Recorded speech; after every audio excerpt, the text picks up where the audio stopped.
This is the Recovery Lab. Here we dive deep into the struggles, victories, and hope that stem from recovery. No shame, no judgment, just truth, grace, and inspiration. Let's walk this road together.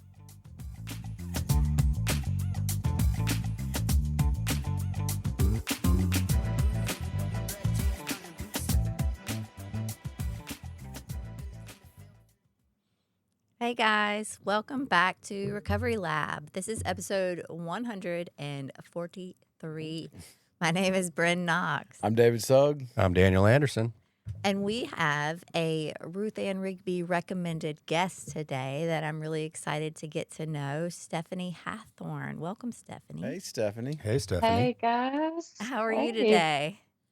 I am good. I'm excited to be with you guys. Yeah. Excited to learn a little bit and share a little bit. Yeah. So where are you located right now? In this very moment, where I'm you're recording actually in my barn loft. I am in Mount Olive, so probably about 50 miles south of the Jackson metro area. I want a barn And loft. it's fun. It's so much fun. It's a lot of work, but it's so much fun. So Yeah. I actually can see clients in the office here in the loft and also out in the pasture and in the field working with the horses. Nice. Okay. All right. So yeah, let's get into that. So, you work with shepherd staff, right? I do. Okay. I Tell us do. about that. So I have been with shepherd staff since 2017, and I currently work 3 days a week, Monday through Wednesday there, and see clients in my office. There's a great team of people. And then Thursdays and Fridays, I work here in Mount Olive. I also live in Mount Olive. So Thursdays and Fridays, my commute is a little bit less. I just hop over about a 2-minute drive to my barn and see clients here. But yeah, I love the shepherd staff. After I graduated with my master's in counseling in 2012, spent a few years on my own. I'm so thankful that I ended up at the shepherd staff in 2017. What It's a good did you place to like? be. What did you like about them that where you were like, okay, this is where I need to be? I think it's kind of crazy. I started my own therapeutic journey there back in 2000 and was seeing a therapist at the shepherd staff, and it was always for me just such a sacred place, a sacred space that helped me in so many ways, a variety of ways through my own journey with anxiety disorder and some depression and just life transitions. I was going to college and really started struggling with some generalized anxiety symptoms and panic. And so mainly it held a sacred place in my heart because that was where my therapy journey started. Wh- And the reputation that it carries in the community, it's been around since the year of my birth in 1981. And so just carries a pretty strong reputation of solid therapist and a solid community, a working community. If you don't mind me asking, what was it that made you realize, like, okay, maybe this isn't just like normal anxiety. Like, I need to get help for this. Like, was that hard for you to reach out? What was that experience like? Yeah, it was very hard for me to reach out. I didn't, at the time, I didn't really know what was happening, but I knew that the transition for me from just high school life into college life was pretty drastically, I guess, terrifying. So panic attacks started. My parents, I think back at that point, therapy was still somewhat taboo. In the late 90s, early 2000s, and I didn't really have family members that had gone to therapy. Um, my parents, we didn't talk about therapy. We didn't really talk about mental health stuff, even though I had a dad who had an alcoholic father, a father who struggled with alcoholism for most of his young adult life, and then later sought rehab and treatment and was in recovery. And also, my dad's mom committed suicide when I was 7. And so I Gosh. think a lot of it, and she also had her own mental health issues, but also dependency on medications, um, and had done several stints in treatment facilities that just did not. She just couldn't. She couldn't do it. She didn't win the battle. So it just a lot of taboo, a lot of, I think, still the culture of if we don't talk about it, it's not a thing, Yeah. maybe. Yeah. And so I think I hit I hit a rock bottom, and I'm thankful to the Lord in a lot of ways that I did, because here I sit and I get to help people, and I can use all of the multiple hard things that I have been through to empathize and share hope with people. So your own personal journey with the anxiety and the depression and all that in college is that's what sort of led you into wanting to get into the field of counseling? hmm It Nice. is. Is that when you I met Ruth Glaze? So Ruth, dear Ruth, I met Ruth not until I started working at the Shepherd staff, Mm-hmm. and she was my neighbor, my office neighbor, Hmm. and she was also very much like a mother figure. Yeah. She was the wise one that was always ready to share some beautiful truth and wisdom. I bet it wasn't a coincidence that you were in the office next to her. You know what I mean? Do you ever like look at things like that relationship? Like, I don't know. Because Mm, just from what I've heard, Ruth Ann told me, I asked her, I said, what do you love about Stephanie so much? And she said that Ruth Glaze just adored you. And that's the mm, biggest compliment anyone can receive. mm. Yeah, I think that is one of the biggest compliments. Yeah, I don't think that it was by coincidence. I think it was very God ordained, Mm. that I was able to work alongside her for the years that I was able to. She shepherded me in a lot of ways, and also, if I had a breakdown, I remember one specific time of, having somewhat of an anxiety panic breakdown and going into the conference room and just laying flat on the floor so I could regulate myself before the next session. And I opened my eyes and she's standing over me looking and saying, "Sweet Stephanie, let me help you breathe." So she shepherded me in a lot of ways, not just how to help and love people really, really well, but also how to love myself and take care of myself really well. Yeah. I can't help but wonder if my therapist ever had to lay down on the floor after one of our sessions. You know what I I love that.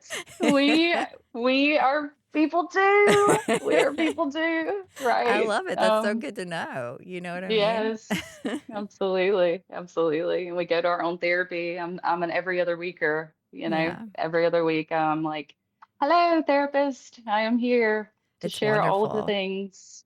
Yeah, it's great. One of the things that I struggle with in therapy, well, not struggle with in therapy, the thing I love most about therapy, but also hate most is like the accountability to take action because I don't want to go in there the next time and be like, hey, that thing that we talked about, It was shit, going to I be didn't do really anything about it. helpful for me.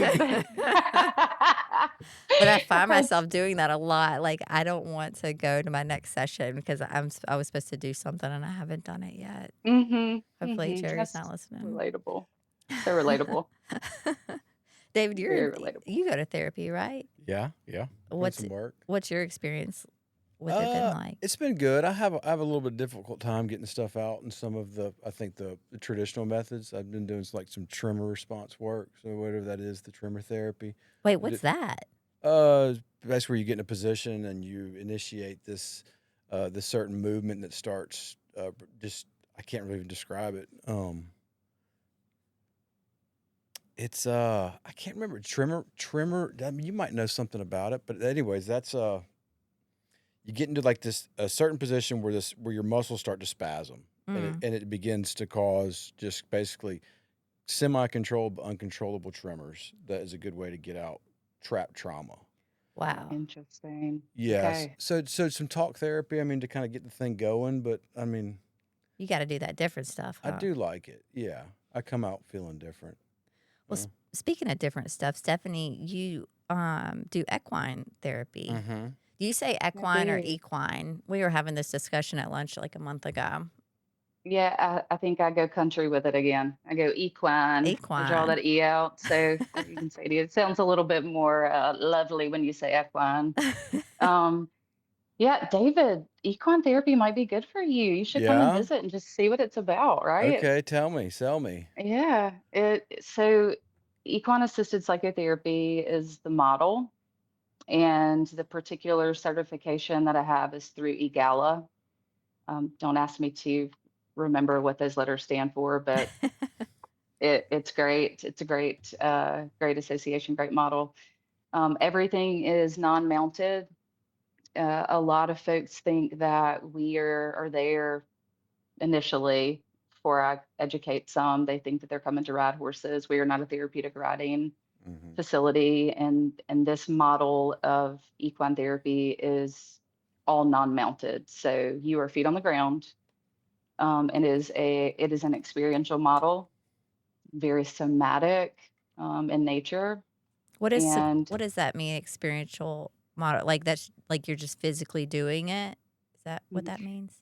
that's a part of it. Yeah, that is a part of it. But with the experiential models of therapy, the therapist is really trusting that the client has the resources to move themselves through the therapeutic process, Ah, right? We're trusting that we're creating a blank slate and we're moving into, let's say, the pasture or the field, and there are horses out there. I also have a mini donkey. I've got a mini mule. Um, that's adorable. we're they're really cute. I'll have to show you guys some pictures later. But so we move into the space, and it's a blank slate. And in similar ways to play therapy, if you're familiar at all with that, I am not labeling. I'm not calling the horses horses. I'm not calling the donkeys donkeys.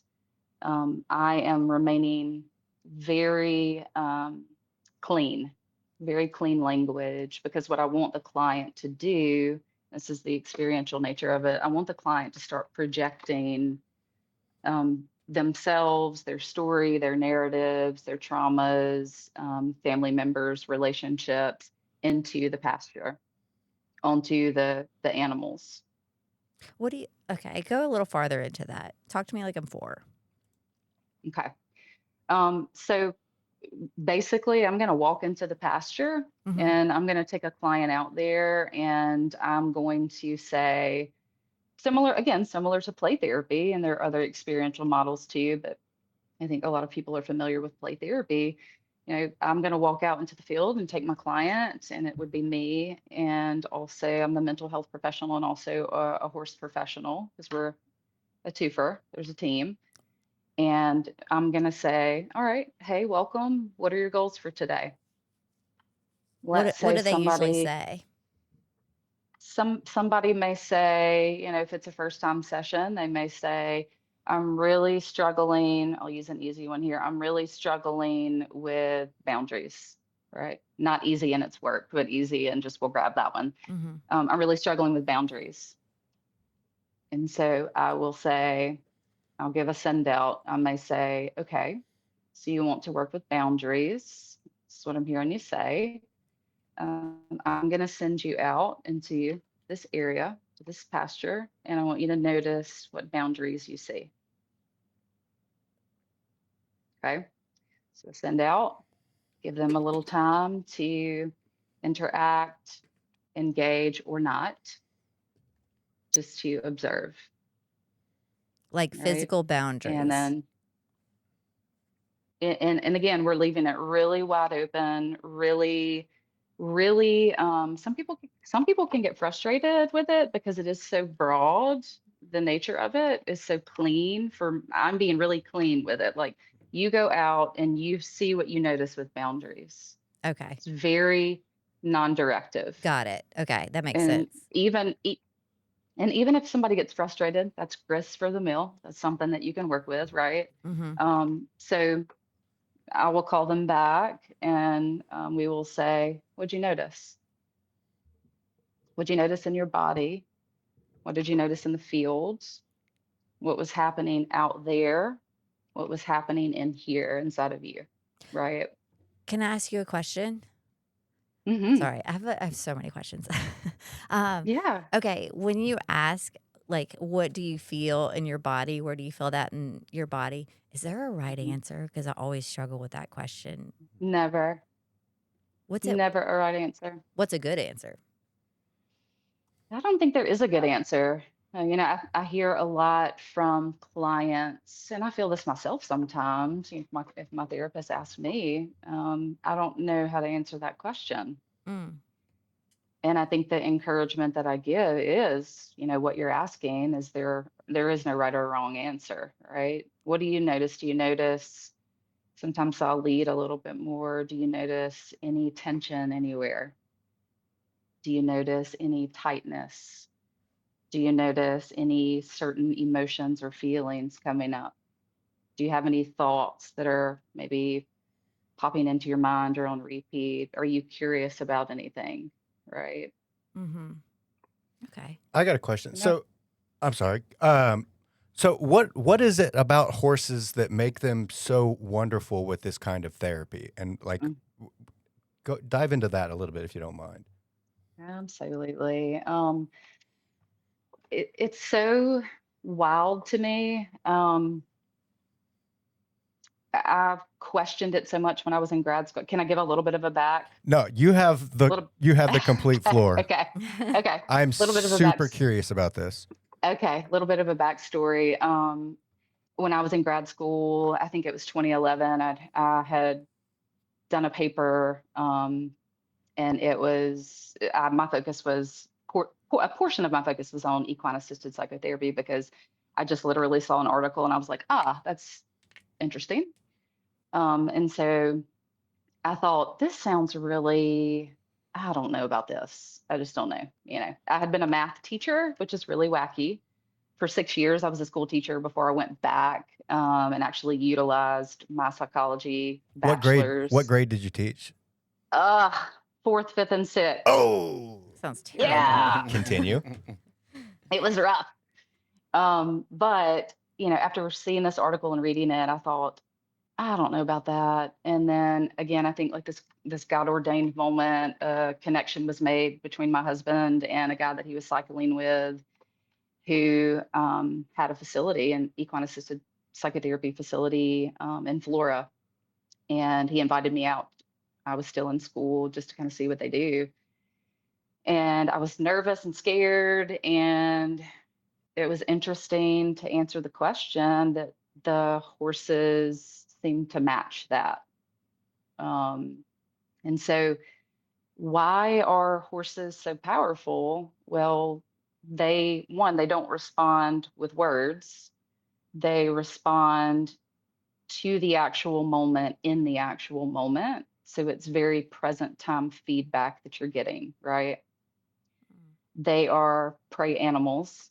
So their nervous system is pretty keen, pretty aware, pretty spot on because they have to be. They have to take care of themselves. And they are also incredibly good at regulating their nervous systems, right? I can be out in the pasture with a horse and, some crazy sound might happen and they're boop, ears up, on alert, totally disengaged from me in that moment, looking to make sure that they're safe.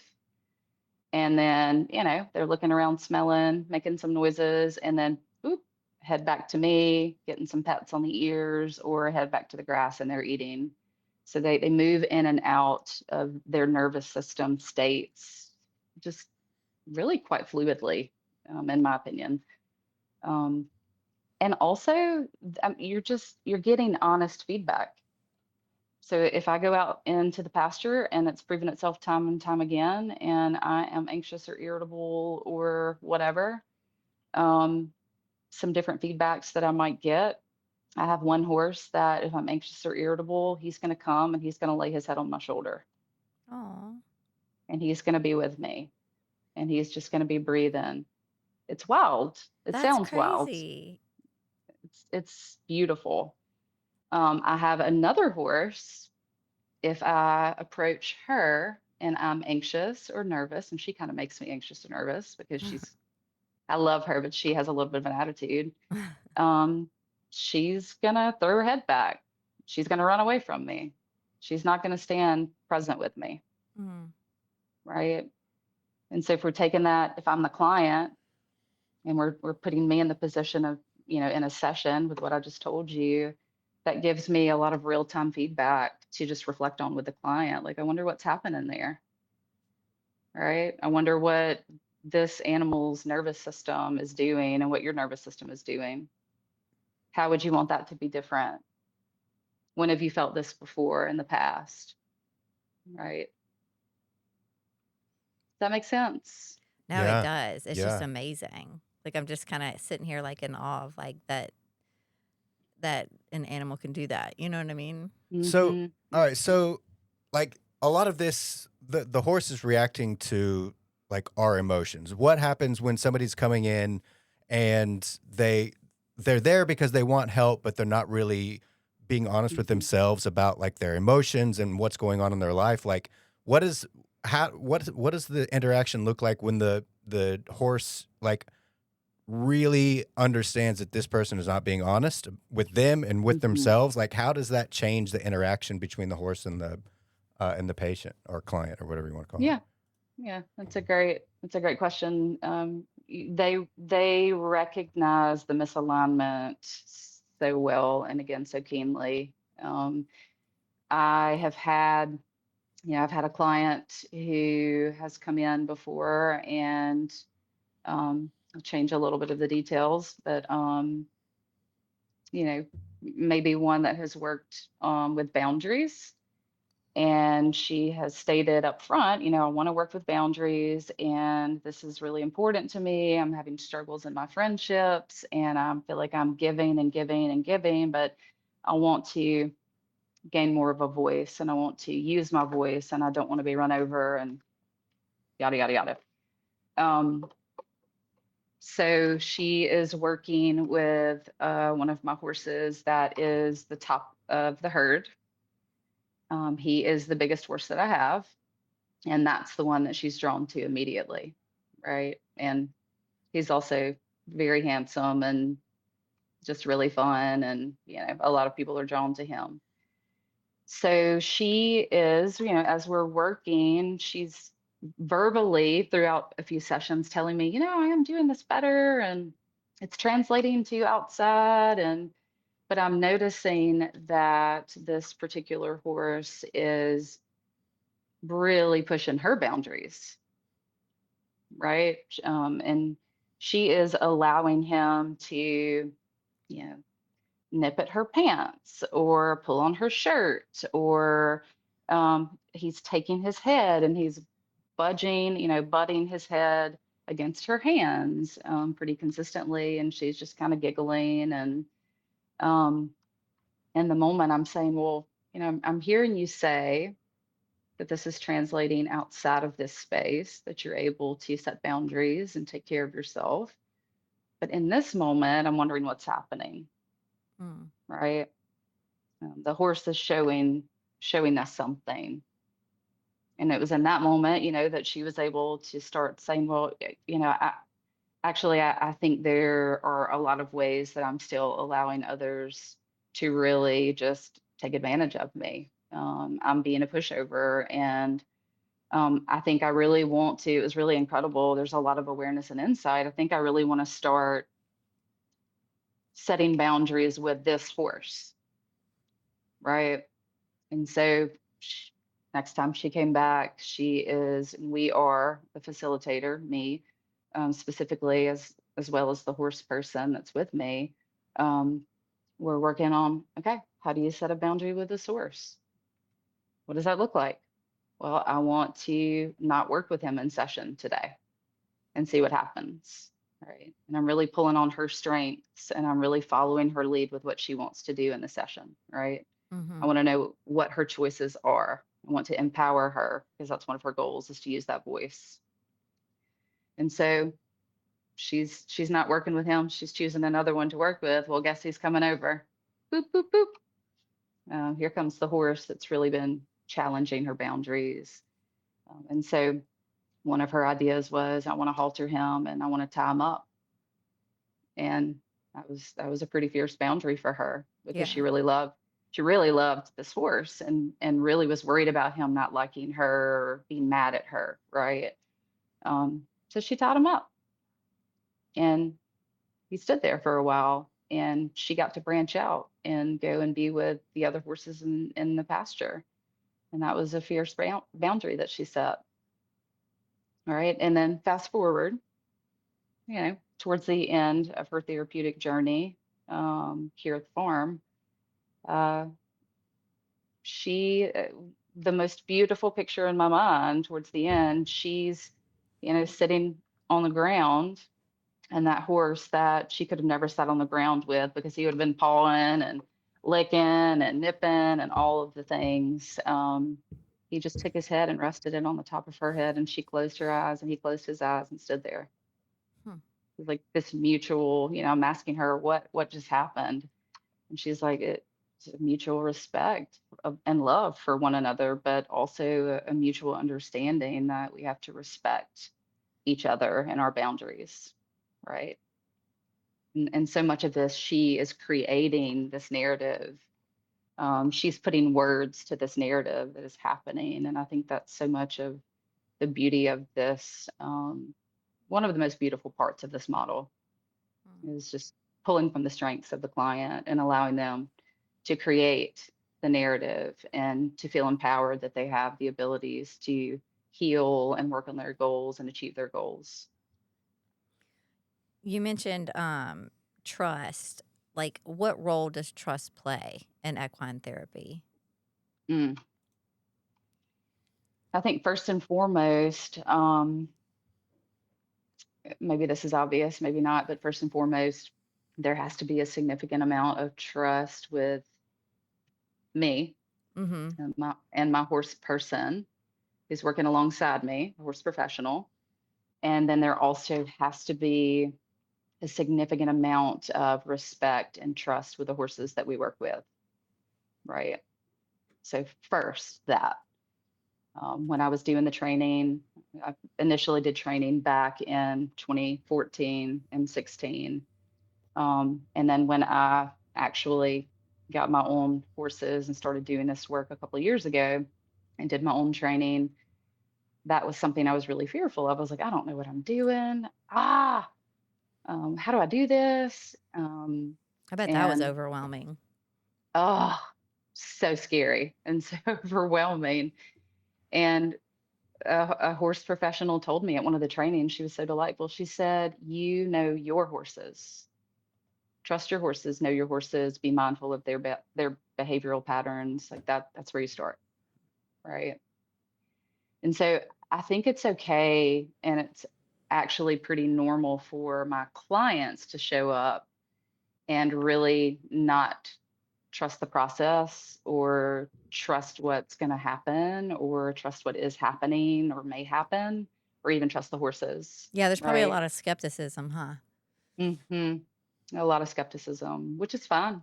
I embrace that. We embrace it and we walk it out. And most every time there is a significant amount of trust that is built with the client or clients and a horse or a few horses. And it's a really, again, a beautiful thing to watch. I say that a lot, like it's so beautiful. It's so beautiful. Um, and I think experiencing it and seeing it, there's such beauty in it. Hmm. You mentioned that someone like me might do well with it with some nonverbal stuff. What is it that makes a good candidate for equine therapy, and how do you kind of decide when it might be? Like, how does someone find you? Is it a referral? Someone saying, "Hey, you're not really responding to some of this other therapy. Let's put you in this other Mhm. setting," or are they finding you because of just regular old marketing, or what? Not regular old marketing. Usually, it's been a gift in that it really has just fit nicely in with my office practice. And it has been, when I hit a roadblock, with a client, or if I have a client that maybe is, really cognitive or struggles to process or speak to things that are happening inside of them or have happened in the past. Um, Oftentimes I'll say, hey, this is an option. If you're willing to drive down, we can do a session or we can do a few sessions, right? People that I practice with will refer to me, and then other practices as well will refer. I've recently had a lot of ADHD kiddos, right? Parents who were like, help. It's a lot of the work that I do is with neurodiversity. Um, Ooh, and talk about so that. What is that? talk about that. Yeah. It's been interesting. Little bit of a rabbit hole. I am just really passionate about, have a lot of compassion for the families, for the parents, especially who have kids that are, on the spectrum of neurodiversity, whether it be ADHD, autism, dyslexia, whatever, learning issues. That has been a growing passion for me. Also being, an ADHDer myself, my three kids, ADHD, um, with some other learning stuff going on. So very passionate about that. And so one of the things that I have done and plan to do more of in the future, in the very near future, is I have had a group for little boys who are on the autism spectrum. And it's been more of a strength-based group where we lead a horse or we are co-regulating with the horses. We're breathing, we're hands-on horses. We're not doing a lot of the experiential stuff, right? Because we can go in and out of the experiential. The EAP model is experiential in nature, but I can tweak, I can make it more direct, just like we do with play therapy. I can, you know, have them create things in the pasture to walk the horses through. But with the neurodiversity, I've really enjoyed helping the parents to help their kids better regulate is often the request and the goal that the parents have. And then also helping the parents parent children who are somewhere on the spectrum of neurodiversity. Um, and that might look like getting the parents out into the pasture with the kids, which is always really fun as well. Like how I get to see how the parent is responding and the child is there, whether it's a teenager or it's a 7-year-old. And I get to give feedback about, how does this translate to home? What are you noticing outside? Getting feedback from the child, getting feedback from the teenager is always really fun. When the parent's in session as well. So it's fascinating. And, there are some challenges too. I have had some clients who are on the autism spectrum who did not want to do the touching of the horses because of some sensory issues, right? Oh, Or yeah. didn't want to, they had some fears about the bigness of the horses and would get really dysregulated. And so that left me with opportunities to say, how do you want to take care of yourself? I want to leave. I want to go outside and watch. So we'll step outside of the pasture and we get to observe, right? So there's a lot of creativity. I'm always kind of on my feet and having to think through. And, if I hit a wall myself as a practitioner, we step outside and we regulate. I regulate with and breathe with and get curious about what we could do next. And sometimes that's, let's go find a rock. Let's go look in that rock pile that's over there by the barn, right? So just a lot of creative space to be. What do you think about the idea that maybe of the past, millennia, we've been living in these spaces where we've been around animals and in kind of farm settings, or at least around some stuff with more regularity than we are now. and maybe we've kind of lost something in our society with podcasts and screens and isolation and video games. And maybe what you're doing is really, of course, you're working with some people who are in distress or wanting to put in the work now, but maybe all of us are kind of missing some of that back to environmental regulation and kind of being out with things that are responding to our kind of ourselves, and we're not aware of it anymore. Do you ever think about how many people could probably it might not just be limited to people with severe anxiety or other stuff? I totally agree with you. I totally agree. I think that's one of the major gifts for me personally is, I grew up around all of this. I grew up with, grandfathers who were in the services and retired and became farmers. And I grew up, milking a cow and riding mama cow, my granddaddy's cow, I grew up, jumping off of hay bales. And I agree with you that this is not just for anxiety, depression, trauma, things like that. Of course, it's extremely effective for that.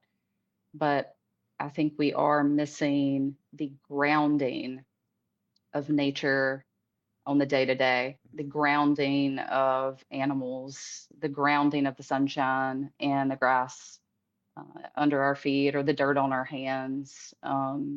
Yeah, I agree. It is the natural God-given grounding gift, right? To be standing next to, 1,500-pound horse who is looking at me and I'm scratching his ears and I'm thinking, I wonder what's going on in his mind right now. Wow, how beautiful this is to have him trust me. In this moment, I am here. In this moment, I am present, and this creature is present with me. Right? It is something that I think broadly we very much lack, and I'm guilty of it too. Running to the next, busy, doing way too much. But when I come back to this space, or even if I'm at home and I go back and sit outside on the ground, I'm reminded of the gift that we have, the tangible gift of just being in nature, wherever we are. Yeah, a lot of times when we get sober, they tell us before we get in a relationship to go get a house plant. They like keep the house plant alive for a little while, and then okay, then you can graduate maybe to a gerbil or something, and then a cat.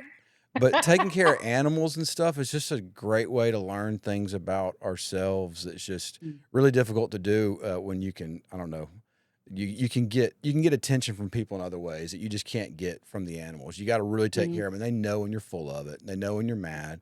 I've got a therapy lab right now that knows. I mean, I don't have to say anything, and that she just comes hop in my lap and be like, she knows whenever I'm upset. She'll cower if I'm really, really, really mad.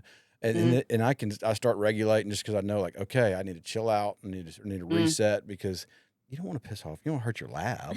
If you're hurting your lab just by being in the room, like there's something going on. But honestly, I don't have that connection with people. When I have that with when I can walk into a room sometime, I can know, like, people are not really happy I'm here, and I don't really care. I'm just like, whatever. But as soon as my lab's a little distressed, I'm like, I got to do something about this. So, Time for change. yeah, right. So can you tell me a story specific about how you might have seen somebody deal with some addiction stuff with some of your therapy? Yes, I can. My initial introduction to this work was at the farm, the facility in Flora. And the work that they did there, I'm not sure if they still do it. I know they do individual, but the work that they did was with groups who were in treatment. And so the treatment facility would bring, there was a group of girls, women, a group of men, and they would alternate kind of every other week, right? One week was for the women, and the next week maybe an off week, and then a group for men. And that work, I did that for maybe 1.5 to 2 years with them. That work was what won me over to see someone who was so, I don't know, one story sticks out. There was a gentleman who was just so fierce and off-putting to me personally, and I'm sure a lot of it was just my own stuff coming up, and but it was his stuff as well. And he wanted to dominate the group, and he wanted to dominate the horses, just a lot of control um, that he was seeking. And looking back now, makes a lot more sense to me now as a more seasoned therapist than it did, fresh out of school, a baby therapist. But the horses weren't having it. And there was one horse in particular that was not having it, and he one of the activities that we were doing had to do with creating an obstacle course and having to work together. The gentlemen had to work together as a team to get certain horses through certain sections of the obstacle course. And he had kind of hyper focused on this one horse, and it was one of the smaller horses. And what he didn't realize was it was one of the sassiest horses, right? And so he had haltered up and was really being tough on the horse and was really trying to get the horse to do what he wanted the horse to do. And she was not having it. And she was giving signals and trying to let him know. And she took and she took, and she'd give a signal. And, the signals being like she's pulling away, she's pulling her head back, her ears are back, which is like, leave me alone, I'm mad. I say that the horses kind of go into looking like a dragon. Their ears go really flat and they're like stick their heads and necks out. But he just wasn't paying attention to those signals, and she ended up biting him. Right. And at that moment, that was a really pivotal moment where the gentleman therapist, the addiction therapist that was leading the group, could really just step away and highlight like this right here. How are you doing this out there? Like, how is this playing out? I just watched all of this play out with this horse, right? And it did not go well for you. This did not go well for you. So how is it working out there? And that just opened up just a lot of space for him to get really vulnerable and really honest with himself. And really did some incredible work for the rest of that week that we were together with that particular group. So it's fascinating. Be honest, when he got bit, were you like, I was glad. Gotcha. I was like, that's what you get. Yeah. What you get. Right. Now I probably would, again, be a little bit more, I don't know, maybe a little more empathetic or compassionate in that moment. Nah. But he was trying to let him know, buddy, but he wasn't having it. Dude, sounds like he had it coming. Uh-huh. Absolutely. That was great. That was my favorite part of the story. So in line with that, thinking about people that are in treatment, coming out and getting some time in the pasture with you, is there some pre-work that needs to kind of happen? Because a lot of times just being open and being able to even tap into kind of the interoception, what's happening inside is difficult. And you're just bringing somebody straight off the druggy buggy into the field and saying, hey, mess these horses. So I'm curious, what kind of pre-work needs to happen? And then how long you said they spent a week with you? Were they spending an hour a day for a week? How long before they were able to make some breakthroughs? Good question. Yeah, that is a good question. I didn't highlight that. So I'll come back to the pre-work. They were coming out for that week, and they were spending 5 or 6 hours with us a day. Wow. So we would do a really intensive, morning session, and we'd break and we had lunch. They would bring their lunches, we would eat. And then we would go back out into the afternoon session and do the intensive in the afternoon. So it was very long It's a lot of days and work. very emotionally taxing for everybody, that was involved, but so rewarding. And, for some of them, a breakthrough would happen day one. Sometimes I have clients that come out and it's immediately something hits them, right? And we're feeling, or we're talking or processing something that's coming up. I find that, I know I'm rabbit trailing just a little bit, and I promise I'll come back to what you asked. I find that this work, it tends to expedite, in my opinion, the therapeutic process in a lot of ways. And again, I think that has to do with the experiential nature of it. The client is empowered um, to, to work on their healing and their goals, to use their voice, to set boundaries, and et cetera. But as far as pre-work, I don't know. I think that I am ignorant in some ways to recovery and treatment and what that looks like, with all the minutia and details of it. I can speak to my experience. I do have some clients who are in recovery, 6 months out, a month out, a year, 2 years out. And I have had some of them come out and participate in the equine work. And one of the biggest pieces of feedback that I get is um, the ability to be vulnerable with the animal, similarly to what you said earlier, David. I think it feels safer.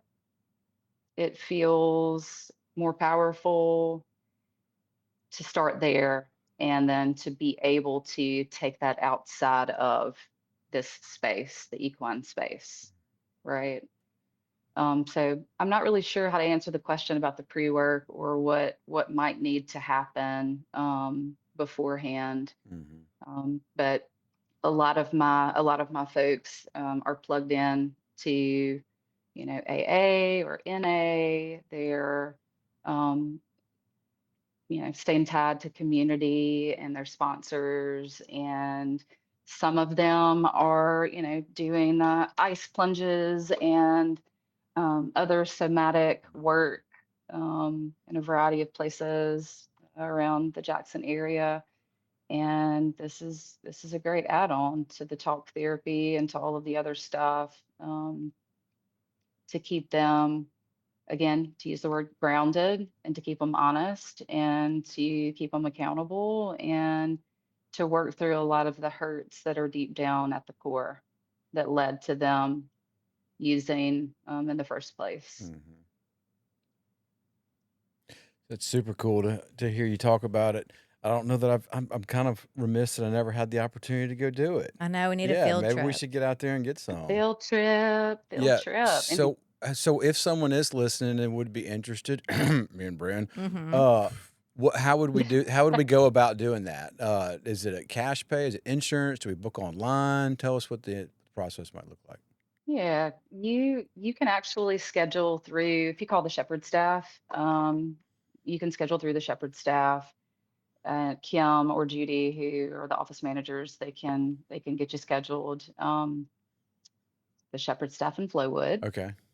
and again, they'll schedule it for you. I am a Blue Cross Blue Shield provider, and so I do accept Blue Cross insurance and also do cash pay. And also, one of the things that I'm passionate about is I run some free groups. And so right now I'm putting together a funnily enough, and this is not missed. I'm not missing this, Yeah. but a social anxiety group right now, and it's pro bono. And so I market some on my Facebook page for that, and it's just Broken Branch Equine Assisted Psychotherapy. And also, we have done some kids groups for free. The autism spectrum voice group was pro bono as well.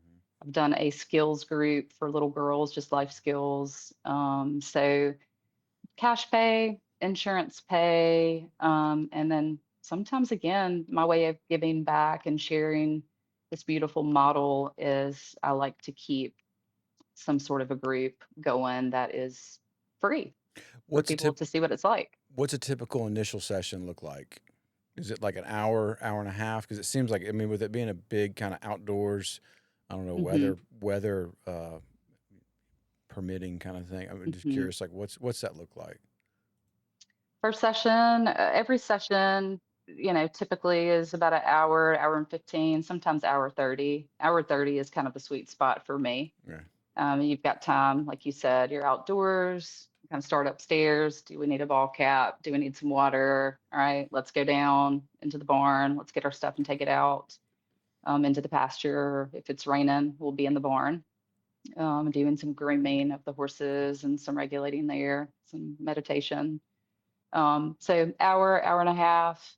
Some of the groups, most of the groups that I have done, they're 2-hour groups. And it was once a week on a Friday, a 2-hour group. So group work, a lot of times you want more time, obvious reasons. You've got more people and more processing. So I would say 2 to 3 hours for a group is a sweet spot, in my opinion, That's for super this type cool. of work. Cool. I remember one time my buddy had some horses and I had a dog that I was super proud of. And I was like, I asked him, I said, who do you think's smarter, my dog or your horse? And we got into a little debate about it. And it's funny, that happened almost like 15 years ago. But I still think about it because I want my dog to be smarter than his horse. But when you described at the beginning of the episode, just how the horse is just different, in species and how it's a prey animal. It's not a predator. And we know that prey animals have their eyes far apart, and predator animals have their eyes close. You're kind of preyish. You kind of have your eyes. but I never even thought about it. Just it's not about being smarter or not. They're just wired different. They're picking up on different things. They're designed different. I think horses and dogs are both maybe packish, but for one hunts and one doesn't. One is That's right. very, very, I think probably closer to man. I think horses are probably closer to man than I think of than. But anyway, it's just interesting to hear you kind of describe that because I think it finally puts to rest my 15-year-old quandary of who's smarter. My dog, who's gone now because it was 15 years ago, but I still think about it. I hold on to some stuff. I love it. Yeah. I love it. I would love for y'all, if you are ever interested, I would love for you guys to come out and experience it anytime you want to. It's on me. So That'd you be guys feel awesome. free to just come That'd be and cool. be here and hang, and we And could do some team building. Not that you need it, Yes. we're literally coming. right? We're Right. outside your. Like, come on. Look out the window. I love it. So Yay. anytime you guys would want to do that, I welcome you. Well, I'm definitely going to text you after this and get something hooked up because I don't know. That sounds like amazing. And I really want to do it. I want my son to do it too. But anyways, thank you so much for, I'm so glad Ruth Ann gave me your information and, cause I had no Same. idea this was there and hopefully it's helped other people and given them a new resource if, they're struggling with their regular old, talk therapy or haven't tried therapy and want to try something like this. I just think it's incredible the work that you do. So we're grateful that you came on here and, I'm excited for everyone that gets a chance to hear this. Yeah, thanth y'all. Yeah. Like what a wild and random. So So fun to get a random. text from you, Brynn, to say like, "Hey, Ruth Ann," and I'm like you. If Ruth Ann says something like, "Hey, you should talk to Steph," I'm like, "Oh, I got to do it." Exactly. right. Exactly. Because I love Ruth Ann, right? Ruth Ann she's queen. She I is got to do it. queen. She is queen. So I love her. Well, thank you for saying yes. And Absolutely. yeah, we'll see everyone next week.